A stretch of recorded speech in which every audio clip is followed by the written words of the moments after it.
দর্শক স্বাগত সোনালী life insurance নিবেদিত সংবাদ সংলাপে আপনাদের সাথে আছে আমি ইসমাইল হোসেন জুয়েল। আজকের অনুষ্ঠানটি একটু বিশেষ, কারণ আমরা সাময়িক বিরতির পর আবারও যখন এই সংবাদ সংলাপ শুরু করেছি, বলা যায় যে দ্বিতীয় মৌসুম বা সেকেন্ড সিজন তার ১০০তম পর্বে আজকে আমরা উপস্থিত হয়েছি। সংবাদ সংলাপে মূলত আমরা সমসাময়িক বিভিন্ন ঘটনা, বিশেষ করে রাজনীতি নিয়ে আলোচনা করি। আমাদের অতিথি যারা থাকেন তারা রাজনীতি আলোচনা করেন, দেশ নিয়ে আলোচনা করেন, সেটি তর্ক হয়, বিতর্ক হয়, অনেক সময় বাকযুদ্ধ হয়, কিন্তু সব মিলিয়ে কিন্তু সবারই লক্ষ্য থাকে যে একটি সুন্দর বাংলাদেশের জন্য কি করা দরকার সেই আলোচনা। এবং যেহেতু আজকে একটা বিশেষ দিন, সেহেতু আমরা আজকে কোনো ধরনের বাকযুদ্ধ বা কোনো তর্ক বিতর্কের চেয়ে বেশি লক্ষ্য দিতে চাই আমাদের আগামীর বাংলাদেশের দিকে। তাই আজকে আমরা বিষয় ঠিক করেছি নতুন রাজনীতি ও আগামীর বাংলাদেশ, এবং এই বিষয়ে আলোচনা করতে আমাদের সঙ্গে স্টুডিওতে উপস্থিত আছেন বিএনপির ভাইস চেয়ারম্যান শামসুজ্জামান দুদু এবং আছেন সিপিবির সাধারণ সম্পাদক রুহিন হোসেন প্রিন্স। আপনাদের দুজনকে স্বাগত এবং সেই সঙ্গে আপনাদেরকে ধন্যবাদ যে আপনাদের সহযোগিতায় এবং আপনাদের আলোচনায় সংবাদ সংলাপ আজকে ১০০তম পর্বে দ্বিতীয় মৌসুমে পা দিল, এবং সেই সঙ্গে আপনারা এই অনুষ্ঠানকে ঋদ্ধ করেছেন। যদি ভুল না করে থাকে, আমাদের এই দ্বিতীয় মৌসুমের শুরুটা হয়েছিল দুদু ভাই ছিলেন, আপনাকে বিশেষ করে ধন্যবাদ। আমরা আলোচনার শুরুটা করতে চাই যে ৫ আগস্ট পরবর্তী সময়ে রাজনীতি একটা জটিল বাকবদলের মধ্য দিয়ে যাচ্ছে, এবং সেখানে এই নতুন রাজনীতির শব্দটা বারবার আসছে। আজকে আমরা একটু সাধারণ ভাষায় বুঝতে চাই, এবং এই যে নতুন রাজনীতি, তাতে কিন্তু সাধারণ মানুষের প্রত্যাশার জায়গা যেমন রাজনৈতিক দলগুলোর দিকে, তেমনি কিন্তু এখন পর্যন্ত যে সেই নতুন রাজনীতির যে কাঙ্ক্ষিত রূপটি স্পষ্ট হলো না, এর জন্য মোটামুটি সব দলকেই দায় নিতে হচ্ছে। তো আপনি যেহেতু বিএনপির প্রতিনিধিত্ব করছেন, আমি শুরুতেই জানতে চাই যে এই দায় কি কোনোভাবে বিএনপি এড়াতে পারে যে এখন পর্যন্ত আমরা প্রায় ৫ আগস্ট পরবর্তী ১ বছর ১ মাসের মতো পার করে ফেললাম? জি, আপনাকে এবং আমার অন্যতম সহযোগী বন্ধু টকশোর প্রিন্স ভাই আমি শুভেচ্ছা জানাচ্ছি, যারা দর্শক শ্রোতা আছেন ১০০ পর্বের আজকের এই অনুষ্ঠান থেকে। নতুন বলতে আমরা আসলে যেটা বলি বা মনে করি সেটা কেমন, যেমন স্বৈরতান্ত্রিক ব্যবস্থা থেকে গণতন্ত্র ফেরা, অতীতের যে নির্মমতা হয়েছে, বর্তমানে আইনের শাসন বলতে যেটা আমরা বুঝি সেরকম একটা অবস্থানে থাকব। অতীতে দেশের খেটে খাওয়া মানুষ, কৃষক, শ্রমিক, মেহনতি মানুষ জীবনযুদ্ধে কষ্টকর একটা সময় পার করেছে। সেটা থেকে বেরিয়ে এসে সে একটা ভালো জীবনের যাতে সুযোগ পায়, নিশ্চয়তা পায়। বাংলাদেশটা হয়েছেই নতুন করে ভাববা, নতুন করে চিন্তা করা, নতুন করে জীবন শুরু করা। এই ৫৪ বছরের ভিতরে বারবার দেশের মানুষ স্বজন পরিজন নিয়ে একটু নিশ্চিত একটা জীবনের প্রত্যাশা করেছে। এটাকে আমরা মানে অতীত থেকে বর্তমানের জীবনযাত্রা নতুন কিছু আমরা মনে করেছি। আমরা যারা ছাত্র জীবন থেকে শুরু করেছিলাম, তখন বাংলাদেশটাও নতুন করে শুরু করেছে। আমরা একটা পরিণত বয়সে যেমন এখন এসে দাঁড়িয়েছে, ঠিক তেমনি বাংলাদেশ একটি পরিণত নতুন দেশ বলা যাবে না। প্রায় ৫৪ বছর মানে মধ্য অবস্থাও সে পার করে ফেলেছে। যদি কোনো দিক থেকে ঘাটতি থাকে, যেমন মানুষকে এখনো আমরা তার ভোটাধিকার নিশ্চিত করতে পারি নাই, কখনো কখনো ভোটাধিকার পাইছে, কখনো কখনো এটা আবার হারিয়ে ফেলেছে। তারা মনে করে যে আগামী একটি নির্বাচন হলে সেই নির্বাচনে তার মানে পছন্দের প্রার্থী, মার্কা, দলকে সে ভোট দেবে যাতে তারা সরকার গঠন করতে পারে। এটা বর্তমান প্রেক্ষাপটে একটা নতুন কনসেপ্ট। কারণ এই জন্য নতুন কনসেপ্ট, অতীতে ৩টা নির্বাচনে এই ভোটটা দেওয়া সম্ভব হয়নি। তো সেই কারণে আমার কাছে যেটা মনে হয় যে নতুন প্রতিনিয়ত মানুষ নিজেকে পরিবর্তন করতে পারে যদি তার সাহসী উদ্যোগ থাকে। অর্থাৎ ত্রুটিটাকে সে স্বীকার করবে পরিবর্তনের লক্ষ্যে, ভালোর লক্ষ্যে।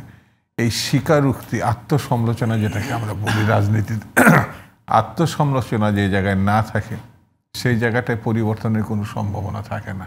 সে খালি অন্যের দোষ ধরে, অন্যের ঘটনার দিকে তার বেশি নজর দেয়, নিজের দিকে নজরটা কম থাকে। আর বিএনপি একটা বড় রাজনৈতিক দল হিসাবে আমার কাছে মনে হয়েছে যা কিছু ঘটে সব কিছুর মধ্যে বিএনপির কাছ থেকে ভালো কিছু প্রত্যাশা করে। কিন্তু মজার ঘটনা হচ্ছে এই, বিএনপি এখন সরকারের নাই।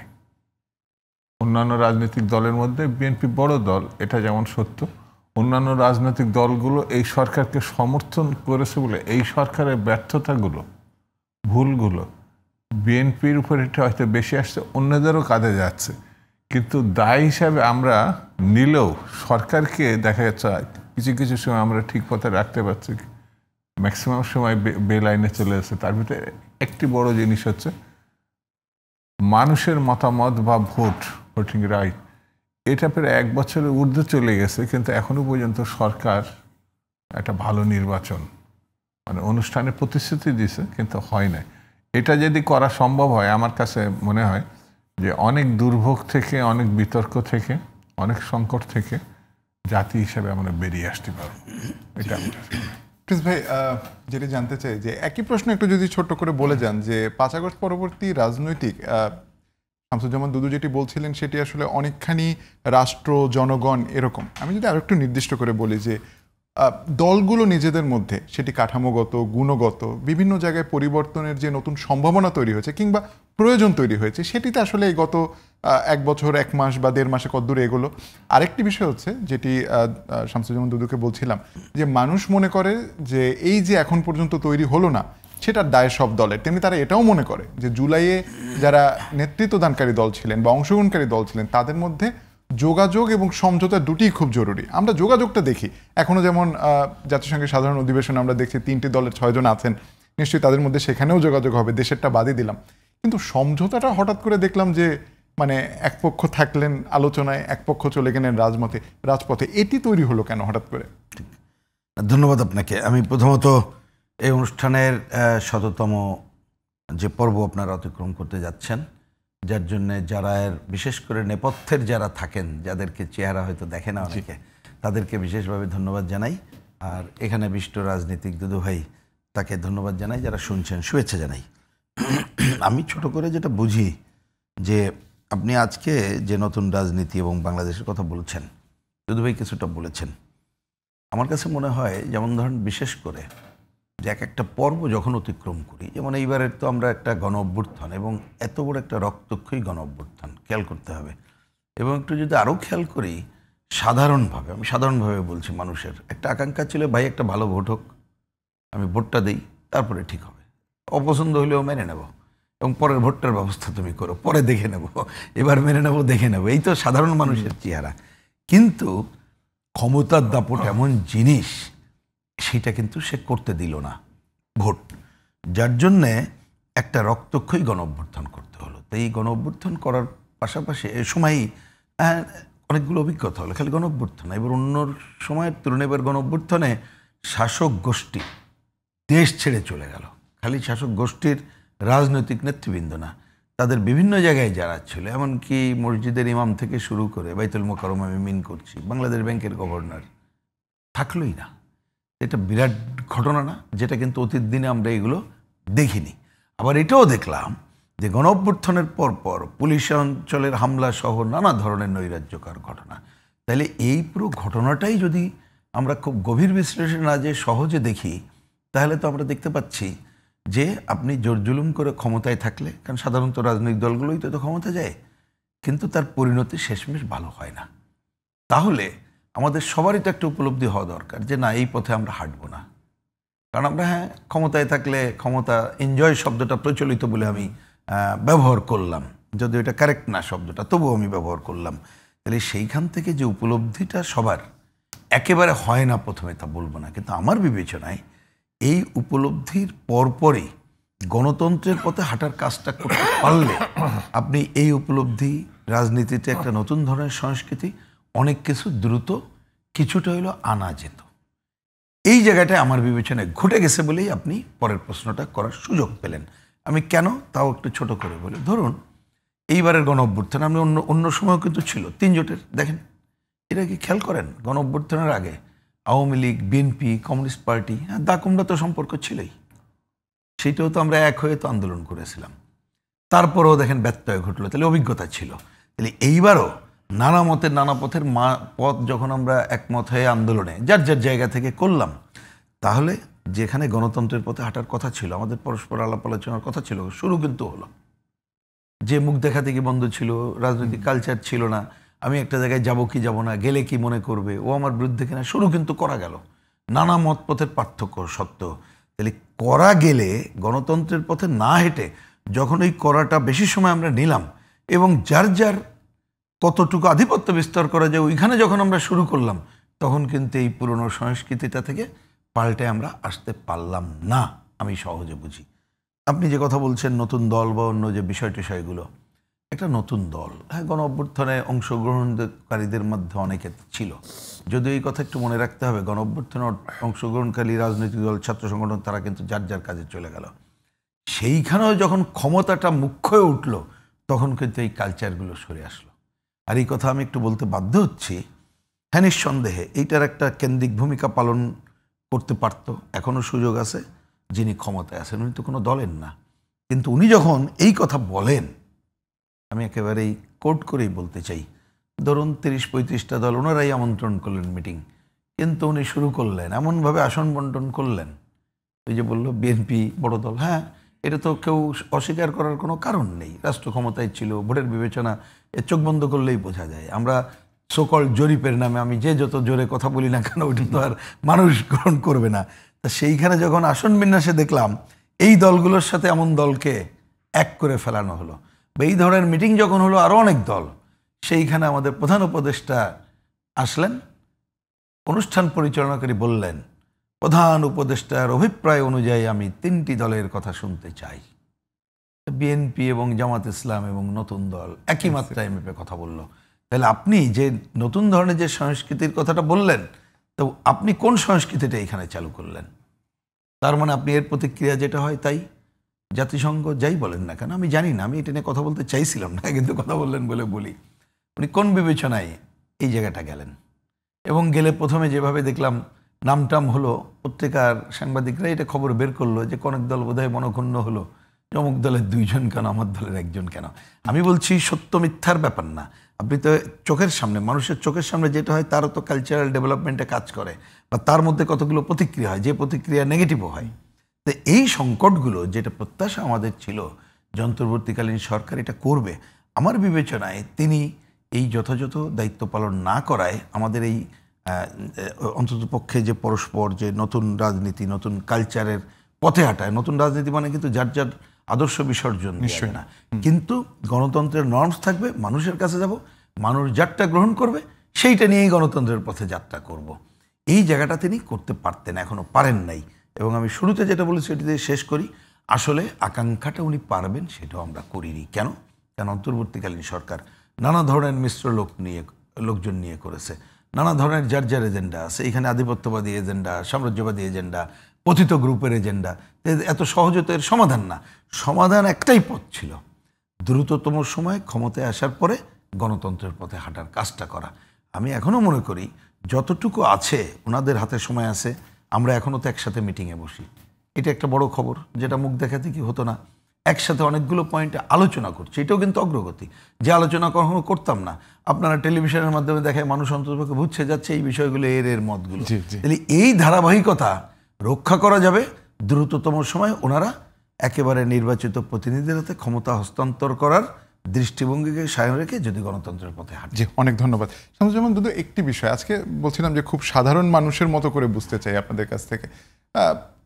5 আগস্ট পরবর্তী বিশেষ করে ঐকমত্য কমিশন, সেখানে আমরা দেখলাম যে আলোচনা হলো, বেশ গঠনমূলক আলোচনা, এবং তার অনেক কিছু হয়তো বা সাধারণ মানুষের বুঝেরও বাইরে, কারণ যেগুলো আসলে আইন প্রণেতারা করবেন এবং ভবিষ্যৎ আইন প্রণেতা যারা হবেন সেগুলো সব কিছু বুঝবে তা না, কিন্তু একটি বিষয়ে খুব একটা ইতিবাচক বার্তা ছড়ালো, যে যেটি প্রিন্স ভাই বলছিলেন যে সবাই একত্রে বসলেন, প্রত্যেকের কথা শুনলেন, যুক্তি খণ্ডন করলেন, 2-1বার প্রিন্স ভাইয়ের ওয়াকআউটও করেছেন, হ্যাঁ, প্রতীকী 1 মিনিটের জন্য ফিরে এসছেন, সব কিছুই হয়েছে। কিন্তু আমরা যখন দেখলাম যে লন্ডন বৈঠকে যখন বিএনপির ভারপ্রাপ্ত চেয়ারম্যানের সঙ্গে প্রধান উপদেষ্টা একটি বৈঠক হলো, এবং তারপর তিনি যখন নির্বাচন নিয়ে একটা শক্ত স্ট্যান্ড নিলেন, তারপরে আপনাদের অনেক দিনের আন্দোলন এবং জোটসঙ্গী জামাত দেখলাম যে একটু মনে হয় একটা ভিন্ন স্ট্যান্ড গ্রহণ করলো, এবং তারপর থেকে পিআর সামনে এলো, পিআর ইস্যুটা সামনে এলো, যদি এটি মানে একদম নতুন ইস্যু তা না, রাজপথে চলে গেলেন।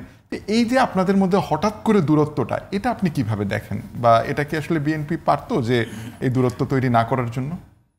না, এখানে দূরত্ব না হওয়ারও কিছু নেই, আর হয়েছে বলে এটা উদ্বিগ্ন হওয়ারও কিছু নয়। সেটা এই অর্থে যে যখন আমরা আন্দোলন করি, শুধু জামাত না, মানে আন্দোলনরত দলগুলো যারাই ছিল, যেমন সিপিবি বা অন্যান্য রাজনৈতিক দল, গণতন্ত্র প্রত্যাশার প্রশ্নে, নির্বাচনের প্রশ্নে, আইন শৃঙ্খলার প্রশ্নে, সেই সময় কিন্তু শুধু জামাত যে বিএনপির সঙ্গে ছিল এটা বলা ঠিক হবে না। বরঞ্চ তার আগের ক্ষেত্রে আমি বলতে পারি জামাত লেগেছিল বিএনপির সঙ্গে থাকলে তার লাভ আলাপের একটা ব্যাপার, যদি সে তার মতো করে ভাবে, এটাও অন্যায় কিছু না। বিএনপির সঙ্গে থাকলে 17-18টা সিট পায়, বিএনপির বাইরে গেলে পরে মানে একেবারেই নামমাত্র কমে, মানে 3-4টের মধ্যে চলে যায়। তো একটা রাজনৈতিক দল তার সাংগঠনিকভাবে বিবেচনায় রাখতে পারে, রাজনীতি এবং সংসদ নির্বাচন এগুলো মাথায় রাখতে পারে। 2 নম্বর হচ্ছে বিএনপির রাজনীতি আর জামাতের রাজনীতি একেবারে 2 মেরুর রাজনীতি। কিন্তু যদি আমি শুরু থেকে বিশ্লেষণ, অনেক সময় লেগে যাবে। 71 মুক্তিযুদ্ধের সময় 2টো পক্ষ ছিল, একটা পক্ষ পাকিস্তান রক্ষা করে, এটা রাজনৈতিক সিদ্ধান্ত, যারা পাকিস্তান রক্ষা করার পক্ষে। যেমন মুসলিম লীগ অস্ত্র নিয়ে পাকিস্তান রক্ষা করতে নামে নাই, তারা পাকিস্তান রক্ষা করতে চাইছে, জামাত ইসলামও রক্ষা করতে চাইছে, কিন্তু সে অস্ত্র সহ, সেই জন্য সেখানে। আর এই পাকিস্তান রক্ষার বিরুদ্ধে নতুন একটি দেশ তৈরি, সেটা হলো বাংলাদেশ, যে পাকিস্তান আর তার সব কিছু সে বিসর্জন দিয়েছে, সেই দেশের সঙ্গে আর থাকার কোনো সুযোগ নাই, ইস্ট ওয়েস্ট আলাদা হয়ে যায় ভালো। তো সে এই যে বাংলাদেশের পক্ষে যারা ছিলেন, আমি আমার পক্ষ থেকে বলতে পারি, তার প্রধান স্বাধীনতার ঘোষক শহীদ জিয়া রহমান, যে বিএনপির প্রতিষ্ঠাতা। তো আমরা হলাম স্বাধীনতার পক্ষের রাজনৈতিক দল, মুক্তিযুদ্ধের পক্ষের রাজনৈতিক দল, লড়াইয়ের, যুদ্ধের। তো এই জায়গায় বিবেচনা করলে পরে তাদের সঙ্গে আমাদের রাজনৈতিক ভাবনা যোজন যোজন জনের। 2 নম্বর ভাবনা হচ্ছে তারা ইসলামকে নিয়ে, ধর্মীয় মতবাদ নিয়ে তারা লড়াই করছে বা তারা কাজ করছে। এটা সুদীর্ঘ, সেই পাকিস্তানে সৃষ্টির আগে থেকে। যারা আরেকটা জিনিস বলে নেই, জামাত কখনো মানে 26শে গণঅভ্যুত্থান পর্যন্ত প্রতিষ্ঠার পর থেকে কখনো সঠিক সিদ্ধান্ত নিতে পেরেছে আমার কাছে মনে হয় না। যেমন পাকিস্তান আন্দোলনের আগে তার জন্ম, কিন্তু সে পাকিস্তান আন্দোলন সমর্থন করেনি, বাংলাদেশের প্রতিষ্ঠার আন্দোলন সে সমর্থন করেনি, ঠিক বিপরীতটা পাকিস্তান আন্দোলন সমর্থন করে। 24শে গণঅভ্যুত্থান হওয়ার পর মজার ঘটনা হচ্ছে, আমি 3টে মোটার আগের কথা বলছি, যে আমি আওয়ামী লীগের সব যারা গণহত্যাকারী তাদের আমি মাফ করে দিলাম। তীব্র যখন প্রতিবাদ উঠছে দেশের মধ্যে, 24 ঘন্টা বা 48 ঘন্টা পরে সে দুঃখ প্রকাশ করে এটা থেকে প্রত্যাহার করছে। সেই জন্যে এই যে বৈপরীত্য বা বিভেদ বা দূরত্ব, এটা না, বিএনপির রাজনীতি অত্যন্ত পরিষ্কার। আমরা শুধু ধর্মীয় আবরণেও রাজনীতি করি না, এটা বাংলাদেশি জাতীয়তাবাদ, গণতন্ত্রের প্রশ্নে, মানুষের অধিকার প্রশ্নে, 19 দফার প্রশ্নে বিএনপি রাজনীতি করে। সেই জন্যে তাদের আন্দোলনের সময় অথবা নির্বাচনে জোটও হতে পারে, কিন্তু তার অর্থ রাজনৈতিক মানে সে সরে গেছে, আমরা সরে আসছি, এটা বিভেদ হয়েছে এমন না। রাজনৈতিক কারণে, সময়ের কারণে দরকার হয়েছিল, তখন একটা জায়গায় যাওয়া গেছে। কিন্তু এখন যে জিনিসটার ঘটনা হচ্ছে, যেমন সে ইলেকশন করবে কি করবে না, সে তো অবশ্যই তার তো ডিসিশন নিতে পারে, তার রাজনৈতিক সাংগঠনিক এটা ব্যাপার। তবে আমার বিবেচনায় মনে হয়েছে নির্বাচন যত সময় যদি হয়, বাংলাদেশে আওয়ামী লীগ সহ, জাতীয় পার্টি সহ, আমি বলে দিই, এমন কোনো রাজনৈতিক দল থাকবে না, তার যদি অংশগ্রহণের সুযোগ থাকে তাহলে সবাই নির্বাচনে অংশগ্রহণ করবে। কারণ এগুলো সব গণতান্ত্রিক রাজনৈতিক দল। এমনকি এই যে আমার আজকের সহযোগী অতিথি, মানে কমিউনিস্ট পার্টি, তো তারা গণতান্ত্রিক ভাবনা, চিন্তা, নির্বাচন এগুলো তাদের পার্টি ফর্মে নিয়ে আসে। না হলে আরেকটা এক সময় আমাদের দেশে কমিউনিস্ট পার্টি ছিল, তারা সশস্ত্র পন্থায় সমাজতন্ত্র বা কমিউনিস্ট ক্ষমতা দখল, শ্রেণী সূত্রর ব্যাপার, সেটা নকশালপন্থী। এটা কিন্তু বাংলাদেশের রাজনীতিতে এটা বুঝতে হবে যে এই এখন যে সিপিবি, এটা কমিউনিস্ট পার্টি, তো আরও কমিউনিস্ট পার্টি ছিল, তাদের লক্ষ্য পথ ঠিক তেমনি। হ্যাঁ, জামাত ইসলাম একসময় ইসলামী বিপ্লবের কথা বলতো এবং শেষা সশস্ত্র পন্থায় তারা চিন্তা করত, পরে সেখান থেকে সরে গিয়ে গণতান্ত্রিক ধারায় আসছে। তো আমার কাছে মনে হয়েছে যে নির্বাচনের মধ্যে দিয়ে প্রতিটি রাজনৈতিক দল, যেমন আমি আমার দলকে বড় বলছি কোন বিবেচনায়, একাধিকবার আমরা নির্বাচন করছি, সরকার গঠন করছি, পরিচালনা করছি, কিন্তু সামনের নির্বাচনটা যতক্ষণ পর্যন্ত আমরা অংশগ্রহণ না করব, কার কি পজিশন, কে কি অবস্থায় থাকবে, আমার বিবেচনাটা তো আমি অতীতকে নিয়ে এবং আন্দোলন সংগ্রামে আমার দলের ভূমিকা, আমার দলের ছেলেদের রক্ত দেওয়া, জীবন দেওয়া, এই বিবেচনায় তো আমি মনে করছি বিএনপি নিশ্চিতভাবে জয়লাভ করবে এবং সরকার গঠন করবে। তবে এখন আমি স্পষ্ট করে বলি, যে ওসিলাতে নির্বাচনের বিরোধিতা করুক না কেন, সে জনগণ থেকে বিচ্ছিন্ন হয়ে যাবে। আমরা বিরতিতে যাওয়ার আগে রহিন হাসান প্রিন্স আপনার কাছ থেকে একটু ছোট্ট করে জেনে নেব। একটা কথা বারবার বলা হয়, যেটা একটু আগে শুনছিলাম শামসুজ্জামান দুদুর কাছ থেকে, যে বিএনপি জামাতের মধ্যে যে মৌলিক পার্থক্যটা, কিন্তু অনেকে বলেন, জামাতের পক্ষ থেকে তো বলা হয়, অনেকে আবার এরকমভাবে বলেন যে আওয়ামী লীগ আসলে যে বয়ান তৈরি করেছিল জামাতকে প্রতিহত করতে, বিএনপির বয়ানটা অনেকটা একই রকম। এখন স্বাধীনতা বা মুক্তিযুদ্ধের পক্ষে বা এ ধরনের ক্ষেত্রে কোনো প্রশ্ন নেই, কিন্তু বলা হচ্ছে যে এটিকে ব্যবহার করে এক ধরনের রাজনৈতিক বয়ান তৈরি করা হচ্ছে কোণঠাসা করার জন্য। আপনি আসলে আপনার দলের বা ব্যক্তিগতভাবে আপনি এটাকে কিভাবে দেখেন? না, একটা হচ্ছে যে এটা তো বিএনপি যে কথাগুলো বলছে, আসলে এগুলো দেখতে হবে তার কথা এবং একেবারে রাইট আপটা কি আছে তার মধ্য দিয়ে। সুতরাং এর জন্য আপনি বোধহয় অপেক্ষা করতে হওয়াটাই স্বাভাবিক। কিন্তু আমি আপনার প্রথমটাই মনে করি যে এটা এক হওয়ার কোনো কারণ নেই। ধরেন আওয়ামী লীগ বা কমিউনিস্ট পার্টি ওই দলকে যেভাবে দেখে, বিএনপি সেইভাবে দেখবে, এটা তো ভাবার কোনো কারণ। এক এক দল, ধরেন আমাদের বিএনপি সম্পর্কে দৃষ্টিভঙ্গি, অন্যদের বিএনপি সম্পর্কে দৃষ্টিভঙ্গি আলাদা হবে, এটাই স্বাভাবিক। তবে আমি রিসেন্টলি এই কথাটুকু বলতে পারি, অন্ততপক্ষে পত্রপত্রিকার মধ্য দিয়ে যতটুকু দেখলাম, এটা যদি যথাযথ হয় বা ঠিক থেকে আগায়, তাহলে এই স্বাধীনতা বিরোধী সংগঠনটি কতকগুলো বিষয় যে ঔদ্ধত্যমূলক আচরণ করে আমাদের এই গণ অভ্যুত্থানের পরে যে গণতন্ত্রের পথে আমি হাঁটার কথাটাই বলি, কারণ এটা তো 2-4 দিনে এটা শেষ হয়ে যাবে না, বা একেবারে একটা নির্বাচনের সব হয়ে যাবে আশা করছি না, কিন্তু গণতন্ত্র হাঁটার যে কাজটা করতে চাই, তাদের কতকগুলো কর্মকাণ্ড আসলেই বাধাগ্রস্ত করছে, মুক্তিযুদ্ধ বিরোধী অবস্থানকে সাপোর্ট করছে। তা সেই ক্ষেত্রে অন্ততপক্ষে বিএনপি যতটুকু দেখছি দৃঢ় অবস্থান, সেইটাকে আমি অন্যদের সাথে মিলাতে চাই না। কারণ একটা ছোট্ট খালি তথ্য দিয়ে কথা শেষ করি, দেখবেন এর আগে কর্তৃত্ববাদী সরকার ক্ষমতায় থাকার সময় তারা, আমি যে কথাটা অনেকদিন বারবারই বলেছি, 28 অক্টোবর 2023 যদি ভুল না করি, বিএনপির যে বড় সমাবেশটা এখানে করলো, যেখানে হত্যাকাণ্ড হলো, কিন্তু ঠিক একই দিনেই দেখবেন একটা স্মুথলি পার হয়ে একটা সবাই চলে গেল। সুতরাং অনেক সময় কারোর কথাবার্তা থাকে উপরই এক, তলাটা আর এক রকমের, তা সেই জায়গাটা একই রকম হবে বলে আমার মোটেই আকাঙ্ক্ষা। আমরা ছোট একটা বিরতি নিয়ে আসি। দর্শক, ছোট একটা বিরতি নিচ্ছি, একটু পরে ফিরছি।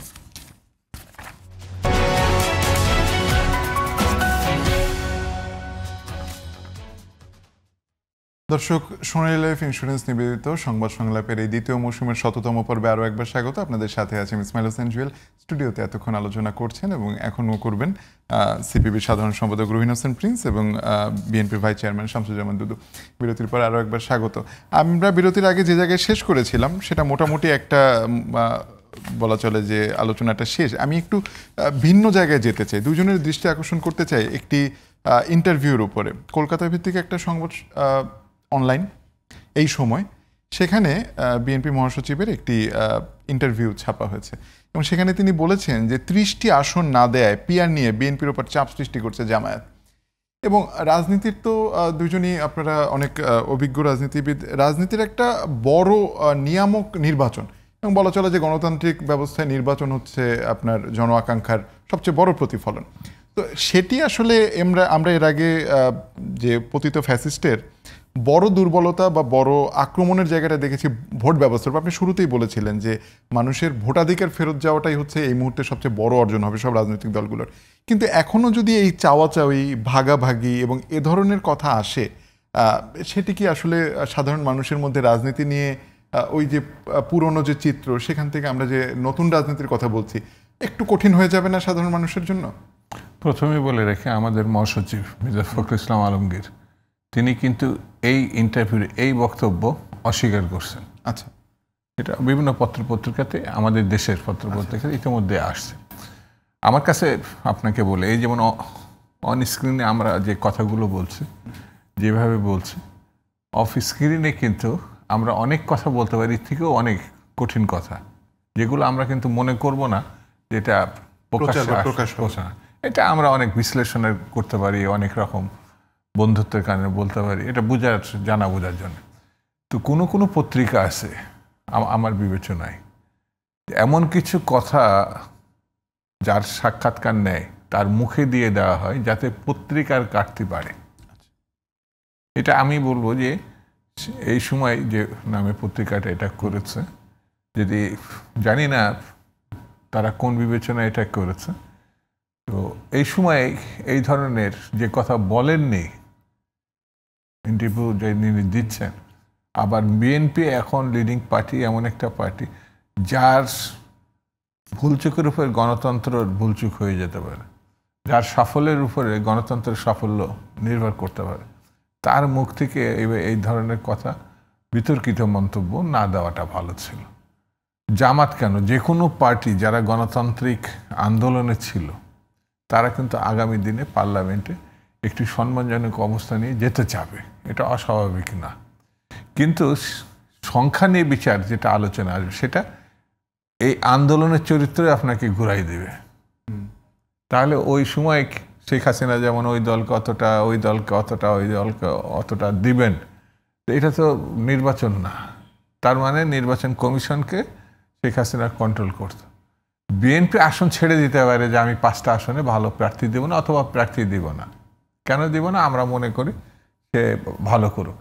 ভালো করুক মানে এমন তো নাও হতে পারে যে বিএনপি যাকে ছাড়ছে যে প্রার্থীকে তিনি জিতে আসবেন, কারণ ওখানে যদি বিএনপির বাইরেও উপযুক্ত কোনো ভালো প্রার্থী থাকে তার সঙ্গে তাকে কন্টেস্ট করতে হবে। তো বিএনপি প্রার্থী দিল না, কিন্তু সিপিবি থাকতে পারে, গণতান্ত্রিক পার্টি থাকতে পারে, বা অন্য কোনো পার্টি থাকতে পারে। ডাকসুতে দেখলাম যে ছাত্রদলের প্যানেল থেকে একটি পদে বলেছেন যে জুলাই আন্দোলনের আমরা তাকে ছেড়ে দিলাম। তো ওই বিবেচনায় আমার কাছে মনে হয়েছে যে যারা এই কথাগুলো বলছে তারা সঠিক বলছে না। হ্যাঁ, আমাদের কাছে অনেকে বলছে আমরা আপনাদের সমর্থন চাই, আমরা এই সিটগুলোতে যাতে আমাদের আছে না, অনেক ছোট পার্টি হতে পারে কিন্তু অনেক বরেণ্য ব্যক্তিত্ব বা গুণী ব্যক্তিত্ব বা ভালো মানুষ আছে, কিন্তু বিএনপির সঙ্গে প্রতিদ্বন্দ্বিতা করলে তারা জয়লাভ করতে পারবে না। যদি বিএনপি বিবেচনা করে যে ওর পার্লামেন্টে আসা উচিত, ভালো প্রার্থীটার যাতে আসে সে ব্যবস্থা। কিন্তু ওই যে একটু আগে বললাম আমি ছাড়লে আরেকজন যদি না ছাড়ে তাহলে সে তো আসতে পারবে না। সেই জন্য নির্বাচনটা এমন একটা মানে বিষয়, জনগণের সঙ্গে যার সম্পর্ক নাই আমি মনে করি তার নির্বাচনে যাওয়া ঠিক না। নির্বাচনে পার্লামেন্টে যে বিষয় থাকে, যেমন নির্বাচনের বাইরেও মত প্রকাশ বা গণতন্ত্রের পরিপূর্ণ ভূমিকা রাখা, মানে পার্লামেন্টে গেলে সব ভূমিকা পালন করা যাবে এমনও কোনো কথা নেই। কিন্তু বিভিন্ন মাধ্যম আছে, জনসভায় যে কথাটা বলে অনেক পার্লামেন্টে সেই কথাগুলো নাও আসতে পারে। কিন্তু আইন প্রণয়নের ক্ষেত্রে পার্লামেন্টে না থেকেও অনেক দল অনেক প্রার্থীর সঙ্গে কনসার্ন করে তারা তাদের মতো করে আইন পার্লামেন্টে আনতে পারে। যদি সেই দলের হবে না, কিন্তু ওই ব্যক্তির হবে, কিন্তু সেটি আবার বড় দলের যদি সমর্থন না পায় তাহলে আবার সে আইন প্রণয়নের ভূমিকা রাখতে পারবে না। সেই জন্য আমার কাছে যেটা মানে পরিষ্কার আমি করি সেটা হচ্ছে, আমি ব্যক্তিগত মনে এই গণতান্ত্রিক আমার পার্টির chairperson, acting chairperson Tarique Rahman কিন্তু বলছে স্পষ্ট করে যে শুধু নির্বাচনে মানে গণতান্ত্রিক আন্দোলনে যারা ছিল পরাজিত হলে বাদ পড়লো তা না, পরাজিত হলেও বাদ পড়লে শেষ হয়ে গেল না, পরবর্তীতে তাকে নিয়ে কীভাবে কাজ করা যায় সরকারে বা অন্যভাবে সেটাও তার মাথার মধ্যে আছে, এবং এই নিশ্চয়তা তিনি প্রকাশ্যেই দিয়েছেন। অর্থাৎ আমরা যাদেরকে ফ্রেন্ড মনে করি তারা নির্বাচনে স্বাভাবিক প্রক্রিয়ায় আসুক, এটা আমরা চাই, কিন্তু স্বাভাবিক প্রক্রিয়া থেকে বাদ পড়লেও তাদের অন্যভাবে কোনোভাবে আনা যায় কিনা এটাও আমাদের দায়িত্বের মধ্যে আছে। নিশ্চয়ই। আমি একটু এই প্রশ্নে আপনার কাছে আসবো, এটার একটা সম্পূরক প্রশ্ন আছে। তার আগে একটু রুহিন হোসেন প্রিন্স, একটা বিষয় রাজনীতিতে, যেহেতু আজকে আমরা নতুন রাজনীতি আগামী বাংলাদেশের কথা বলছি, অদৃশ্য শক্তি, বিদেশি শক্তি, এটি খুব চর্চিত একটি বিষয় এবং এখনও দেখি যে এই চর্চাটা অনেক বেশি চলছে। বিশেষ করে অনেক সময় বলে সবগুলো দলই, এবং আপনি যদি গত এক সপ্তাহে বিভিন্ন রাজনৈতিক দলের মন্তব্য দেখেন, গতকালই সম্ভবত বিএনপির পক্ষ থেকে একজন শীর্ষ নেতা প্রেস ক্লাবের একটা অনুষ্ঠানে বলেছেন যে ফেব্রুয়ারির মধ্যে নির্বাচন না হলে একটি প্রতিবেশী দেশের খপ্পরে বাংলাদেশ পড়বে। আবার কেউ কেউ বলছেন যে অমুক দেশের খপ্পরে পড়ে সরকার এটা করছে। এই যে বিভিন্ন দেশের খপ্পরে এইটুকু দেশ পড়ে যাচ্ছে বারবার, মানে আমাদের রাজনৈতিক দলগুলোর যদি সদিচ্ছা থাকে তাহলে বন্ধুত্বপূর্ণ সম্পর্ক এক জিনিস, কিন্তু এই খপ্পর থেকে বের হওয়া কি আসলে সম্ভব কিনা যদি রাজনৈতিক সদিচ্ছা থাকে? না, আমি তো মনে করি খুবই সম্ভব, কিন্তু সংকটটা হয়ে দাঁড়ায় কি যে আমি একজন রাজনৈতিক দল বা কর্মী যাই বলি না কেন, আমার লক্ষ্যটা কি? যদি লক্ষ্যটা শুধু ক্ষমতা হয় তাহলে সমস্যা, কিন্তু লক্ষ্যটা যদি হয় যে আমি কতকগুলো আমার আদর্শ অনুযায়ী আমি ক্ষমতায় যাব এগুলো বাস্তবায়ন করার জন্য, ওই জন্য ক্ষমতায় যেতে চাই, কিন্তু বাস্তবায়ন করতে গেলে আমার জনসমর্থন লাগবে, জনগণকে ইনভলভ করা লাগবে। এই জন্য আমি ক্ষমতায় যাব জনগণের উপর ভরসা করে। এইটা যদি হতো তাহলে এই জায়গায় হতো না, এই সংকটগুলো হতো না, বিশেষ করে আধিপত্যবাদের অন্য জায়গায়। কিন্তু সংকট হয়ে গেছে কি যে অনেক দিন ধরে, এটা যে হঠাৎ করে হয়েছে তা না, যে ক্ষমতায় থাকার জন্য এবং যাওয়ার জন্যে, বা তার আগে অন্য কথা বলে নেই, যে যারা ক্ষমতাসীন থাকবে বা যারা বিরোধীতে থাকবে, আমাদের অনেকগুলো, সে আধিপত্যবাদী দেশের কথা বলতে পারি, দেশের ভেতরের কোনো অংশের কথা বলতে পারি, তারা মনে করে যে তাদের যে লক্ষ্য উদ্দেশ্য তাদের স্বার্থ, নট আমার দেশের স্বার্থ, এদেরকে দিয়ে বাস্তবায়ন করতে চাই। সুতরাং নানা ধরনের হস্তক্ষেপ বা তাদের ধরনের এই কেনাবেচার কাজটা তারা করতে চায়। তা বাংলাদেশের রাজনীতিতে অনেক দিন ধরে এই কাজগুলো চলছে। কিন্তু আমি মনে করি যে একটা সময় তো ছিল যে নানা কারণে বাংলাদেশ অনেক দেশগুলোর উপরে ডিপেন্ডেন্ট করতে হইতো, কিন্তু এখন তো সেই অবস্থা আমাদের মতো দেশে নাই। দেখেন, আমাদের যত সংকট হোক, আমাদের কৃষি কিন্তু আমাদেরকে অনেক দূর বাঁচিয়ে রাখতে পারে। অনেক ক্ষেত্রে হইতে পারে আমাদের নিজেদের রেশন করতে হইতে পারে, আমাদের অনেকের একটু সাশ্রয়ী অবস্থান নিয়ে চলতে হইতে পারে যদি অনেক দেশ একটা সংকটে আমাদেরকে ফেলে। তাহলে সেই জায়গাটা আমরা পারতাম বা এখনও পারা সম্ভব মনে করি যদি রাজনৈতিক দলগুলোর মাথায় ওই জায়গাটা থাকে।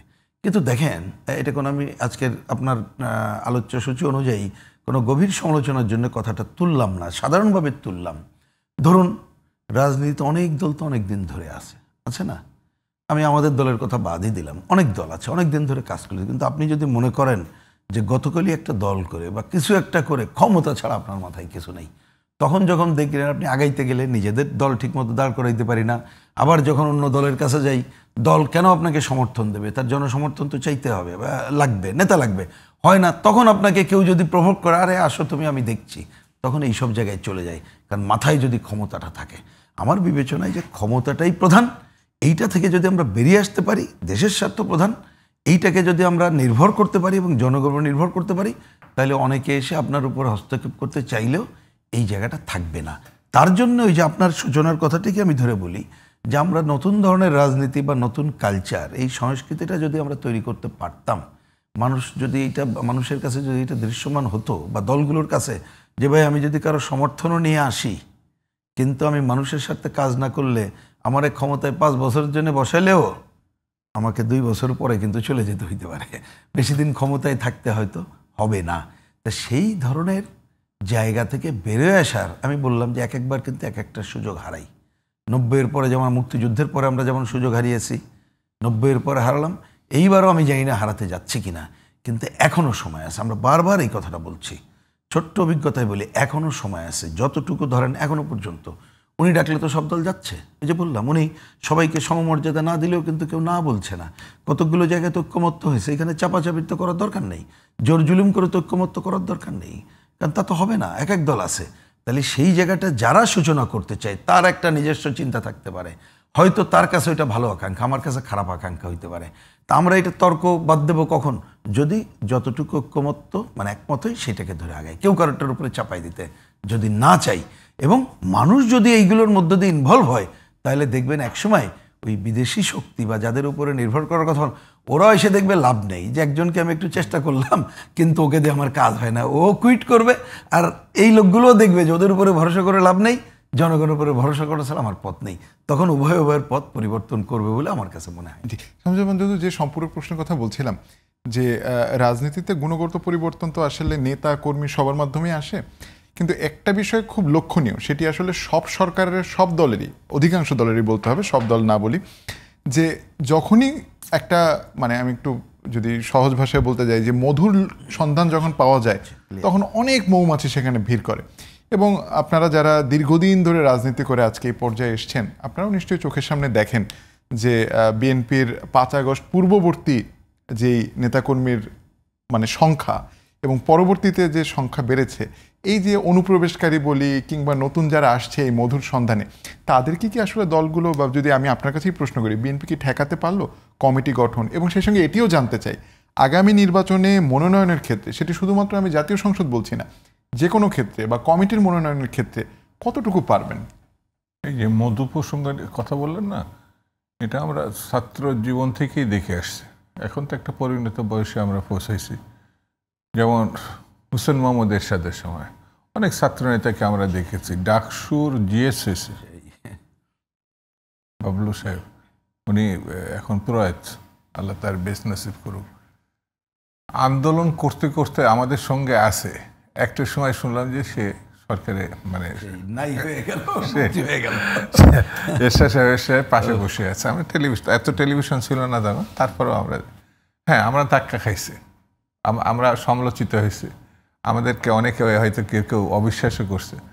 কিন্তু ছাত্র রাজনীতির মূল কাঠামোটাই ছিল অন্যের বিরুদ্ধে মানে বিদ্রোহ সেই সময় থেকে। এবং এরশাদকে আমরা ছাড়ি না, আমরা স্টার্ট করছিলাম, আমাদের পরবর্তী যারা ছিলেন তারা এটা সাফল্য লাভ করছেন, তাকে বিদায় করেছেন। এই যে গণঅভ্যুত্থান, 26শে গণঅভ্যুত্থান, যারা ছিল ছাত্র, কুচিকাচা বলি বা একেবারে ছোট স্কুলের ছাত্ররা পর্যন্ত, এবার যারা এমনকি মায়ের কোলের থেকে বেরিয়েছে, মা গেছে এটার প্রতিবাদ করতে, বাবা প্রতিবাদ, ওই বাচ্চা মেয়েটা বা ছেলেটা কিন্তু আমিও যাব। এই যে প্রতিবাদের পরে এই প্রথম সরকারে অংশগ্রহণ করা গণঅভ্যুত্থান পরবর্তীতে, মানে ছাত্ররা একেবারে সরাসরি কলেজের বা ইউনিভার্সিটির ছেলেরা সরাসরি গিয়ে উপদেষ্টা মণ্ডলীতে হয়েছে। এখানে ঠিক মধুর কথা যদি আসে, আমি ওইটা বলবো না, হয়তো তারা ভালো উদ্দেশ্যেই সরকারের, বিশেষ করে ডক্টর ইউনূসের আহ্বানে গেছে। কিন্তু ছাত্র রাজনীতির যে মৌলিক বিষয়টা, আদর্শিক বিষয়, সেই কালচার ডেভেলপমেন্ট আমাদের এই দেশে ছিল, যে কারণে এইখান থেকে এক আধজন এদিক ওদিকে হলো, তারা কিন্তু তাদের রাজনৈতিক পরিস্থিতির মধ্যে ছিল বলে আমাদের, কারণ এরাই পরবর্তীতে কি Awami League, BNP, communist party, বিভিন্ন রাজনৈতিক দলের এরাই কিন্তু আলটিমেটলি গিয়ে রাজনৈতিক দলের কাণ্ডারি হয়েছে, দায়িত্ব কাঁধে তুলে নিয়েছে। এখন আমি যদি এক এক করে নাম বলি, সবাই কিন্তু সামনে যায়, এক আধজন হয়তো ছাত্র রাজনীতি থেকে আসেন, এক আধজন। এই কথা কেন বলছি, মধুর মানে দিকে সব ঝুঁকে গেছে এমন না, এক আধজন থাকতে পারে। না, আমি একটু পরিষ্কার করি, যারা আসতে চায়, আমি ফিল্টারিংটা কি আসলে না, অবশ্যই রাজনীতিটা থাকতে হবে। যেমন রাজনীতি ছিল বলে, সরি টু সে, এখন যারা এই যে নতুন একটা দল করছে, যারা আন্দোলনে একটা বড় ভূমিকাও পালন করছিল, এদের পার্টিটা কিন্তু ইতিমধ্যেই তারা বিলুপ্ত করবে। আমি পত্রিকায় দেখছি, আমি ঠিক জানি না বিলুপ্ত মানে কি আরেকটা দলের সঙ্গে একীভূত এরকম পত্রিকায় দেখছে। ওয়াই? তারা যদি মানুষের সমর্থন নিয়ে গণঅভ্যুত্থান করতে পারে, তাহলে তাদের দলকে এখন এতটাই অসহায়তার মধ্যে পড়লে আরেকটা দলের সঙ্গে মিশতে হবে। রাজনৈতিক বৈচিত্র্য তো থাকতে পারে না, এই কারণে তারা সম্পূর্ণ মনে হচ্ছে না। এই ছেলেগুলোই তো গণঅভ্যুত্থানের নেতৃত্ব দিয়েছে, তারাই তো দাবি করছে যে অন্যরা কেউ ছিল না, আমরা এনাফ। আমি কোনো ক্ষেত্রে দেখেছি তাদের সাহসের উপর নির্ভর করে তো জাতি রাস্তায় নেমে আসছে। তাহলে এখন করতে হচ্ছে কেন? তারা ওই সমর্থনটা হারিয়েছে। কেন হারিয়েছে এই প্রশ্ন যদি আমি করি, তাহলে যে কথাগুলো আসবে সেগুলো উদ্তিক্ত কথা, অনৈতিকতার কথা। তো এরা ছাত্র রাজনীতি, এরা আমাদের অনুজ। আমরা মনে করি যে আমাদের জায়গা থেকেও ভালো দায়িত্ব তারা পালন করবে। ছাত্র অবস্থায় তারা দৃষ্টান্ত স্থাপন করছে, মন্ত্রী পদমর্যাদা ছাত্র করছে। ভালো না মন্দ ইতিহাস তাদের সেটা নির্ধারণ করবে। আমি শুধু এই কথাটা বলি, যেখানে আদর্শহীনতা থাকে, আদর্শিক ব্যাপার না থাকে, লক্ষ্য পরিষ্কার না থাকে, সেখানে স্লিপ করার সম্ভাবনা ম্যাক্সিমাম ক্ষেত্রে বেশি। মাথাটাও ঠিক থাকবে না, টাকার কাছে তারা খুবই নোয়ে যাবে, সুবিধার ক্ষেত্রে নোয়ে যাবে। আমাদের মধ্যে গেছে যে ছাত্ররা, ওই যে বাবলু সাহেবের কথা বললাম, আরও এক আধজন একটা সুবিধা পাইছে চলে গেছে, এমন যে নেই তা না। কিন্তু এখন বড় অংশটা যাদের উপর জাতি নির্ভর করতে চাইছে, আমরাও নির্ভর করতে চাইছি, যে আমাদের পরবর্তীতে তারাই জাতির কাণ্ডারি হবে। কিন্তু আমার কাছে দুঃখজনক হলো আমাকে বলতে হচ্ছে সেই জায়গাটা একটু ধাক্কা খাইছে।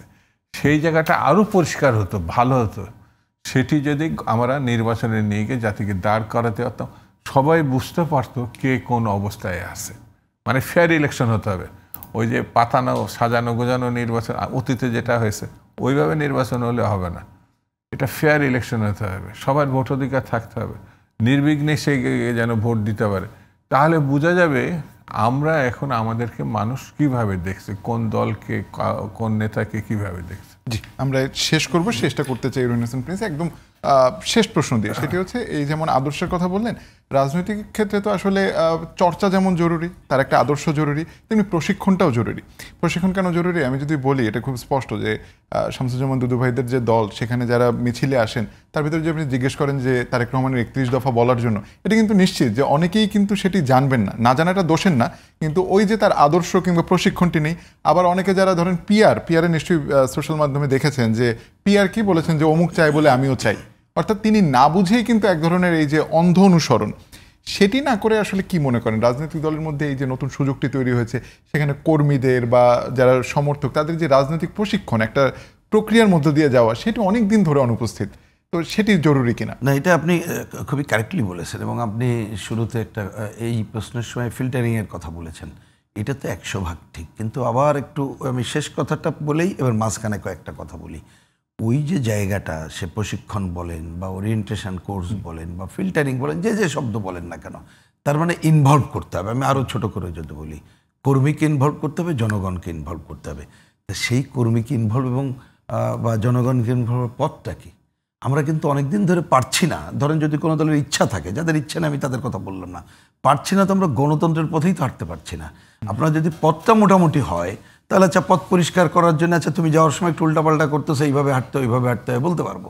সংকট হয়ে গেছে যে আমাদের এই যে অন্ততপক্ষে এই বুর্জুয়া গণতন্ত্রের পথে হাঁটা যদি কিছুদিনও করতে পারতাম, তাহলে দেখতেন এই দলগুলো হলেও এই কাজগুলো কিন্তু করতে পারতাম। প্রসঙ্গক্রমে একটু উদাহরণ না দিয়ে পারছি না, দুদু ভাইয়ের নিশ্চয়ই মনে আছে যে দেখেন, উনি তো আমাদের রাজনীতিতে কিন্তু ছাত্র আন্দোলনের সিনিয়র মানুষ। 80-র দশকে একটা সময় কিন্তু আমরাই, এই যে ধরুন কমিউনিস্ট পার্টি, আমি ছাত্র ইউনিয়ন করতাম, ছাত্র ইউনিয়নের অনেকে মনে করে লেখাপড়া একটু বেশি জানে, কিন্তু আমাদের সাথে করতে গেলে কিন্তু ফাইট করতে হলো ওই জাসদ ছাত্রলীগ বলেন, মৈত্রী বলেন, এমনকি ছাত্র দলেরও কে কি চাই, বাঙালি জাতীয়তাবাদ কি, বাংলাদেশি জাতীয়তাবাদ কি, সমাজতন্ত্র কি, বৈজ্ঞানিক সমাজতন্ত্র কি। তাহলে এই আলোচনাগুলো কখন করা সম্ভব হবে? যদি আপনি ন্যূনতম একটা ডেমোক্রেটিক চর্চা থাকে। কিন্তু আপনি ডেমোক্রেটিক চর্চার জায়গায় ওই যে কথাটা বললেন যে মধুর লোভ বা ওইটা যদি প্রধান হয় এবং দৃশ্যমান যদি ওইটা হয়ে যায়, তখন কিন্তু এই চর্চাটা আপনি আকাঙ্ক্ষা করলেও পারবেন না। তাহলে আমরাও আজকে এইখানে যে কথাগুলো বললাম, আমার বিবেচনায় যদি গণতন্ত্রের পথে হাঁটার কাজটা কিছুটা হলেও আমরা করতে পারি, তখন আপনি যে আকাঙ্ক্ষার কথা বললেন, ওই আকাঙ্ক্ষা করে শুধু আমরা কর্মীদেরকে, যার যার দল তার তার আদর্শে উজ্জীবিত করার কাজটা শুধু কর্মীকে করব না, দেখবেন কিন্তু জনগণকেও এর মধ্যে ইনভলভ করে জনগণের সচেতন স্তর বাড়াইতে পারবো। তার মধ্য দিয়ে কিন্তু আমরা দেশ, জনগণ এইটাকে শুধু আগানো না, আপনার আজকেও মাঝখানে যে প্রশ্ন ছিল যে আধিপত্যবাদী বন্য শক্তির উপরে নির্ভরতা কমানো যাবে কিনা, ওইটা তখনই যাবে যদি জনগণকে আমরা সচেতন করতে পারি। ওই পথেই আসলে হাঁটতে হবে। তাই ছাড়া দেখবেন বারবার আমরা হোঁচট খাবো এবং হতাশ হতে থাকবো। জি, রুহিন হোসেন প্রিন্স এবং শামসুজ্জামান দুদু, আপনাদের দুজনকেই ধন্যবাদ, এবং দর্শক যারা এতক্ষণ ছিলেন তাদের সবাইকে ধন্যবাদ জানাই। আরও একবার বলতে চাই যে আজকের এই সংবাদ সংলাপের দ্বিতীয় মৌসুমের 100তম পর্বে আবারও আমাদের দর্শক এবং নেপথ্যের কারিগর যারা আছেন সবাইকে শুভেচ্ছা। শেষ করতে চাই একটু আশার খবর দিয়ে যে আমরা আসলে শেষ মুহূর্ত পর্যন্ত আমাদের আশা ভরসার স্থলে এই রাজনীতিবিদরা যারা আসলে একটি গণতান্ত্রিক প্রক্রিয়ায় বাংলাদেশকে সামনে এগিয়ে নিয়ে যাবেন। এবং তার চেয়েও বড় আশার কথা হচ্ছে যে আমাদের ইতিহাস বলে যে বাংলাদেশের যে কোনো ক্রান্তি লগ্নে এক ধরনের জাতীয় নেতৃত্ব তৈরি হয় এবং সংকটটি শেষ পর্যন্ত আমরা সবাই মিলে কাটিয়ে উঠতে পারি, এবং সেই কাটিয়ে ওঠার মধ্য দিয়েই আগামী সমৃদ্ধ বাংলাদেশ বিনির্মাণ হোক। আপনাদের সবাইকে ধন্যবাদ এতক্ষণ সাথে থাকার জন্য।